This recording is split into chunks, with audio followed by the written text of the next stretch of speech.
Jerusalem becoming the official capital of Israel is something we have to look at it prophetically very carefully. It's part of the signs of the end times. There are many other signs. North Korea is something we have to really watch. It might not be part of the end times, but it's within Matthew 24. We are at Matthew 24 right now, and we are also at Psalm 122 verse 6 and 7. And as a student of prophecy, I think it is my responsibility to sensitize you and to call your attention to some of these scriptures. When he says pray for the peace of Jerusalem, it's because of what just happened.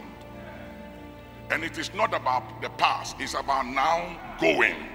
And he didn't say pray for the peace of Israel, but he said the peace of Jerusalem. Because there will be unrest about Jerusalem. Hear me. We need to pray for the peace of Jerusalem and pray for the Palestinians because they are also children of God. So we need to pray for the peace of Jerusalem because the conflict is about Jerusalem, and it will go on and will only be resolved when Messiah returns. United Nations can't solve it. You watch and see. Nobody can solve it.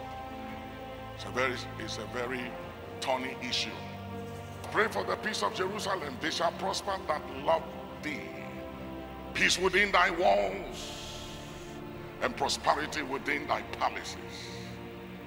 This is the time that is required of you and I. Anytime we gather, we have to pray for the peace of Jerusalem. If you want to know the future of the church and the events and where we are, look at Jerusalem. Not Israel, look at Jerusalem. And that's why he didn't say pray for the peace of Israel. He said pray for the peace of Jerusalem. There's some serious things there.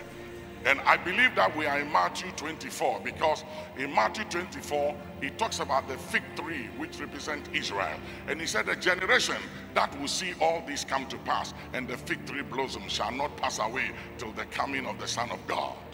Which means that if a generation is 40 years, we have just 40 years to go. And it means that it could happen within the 40 years.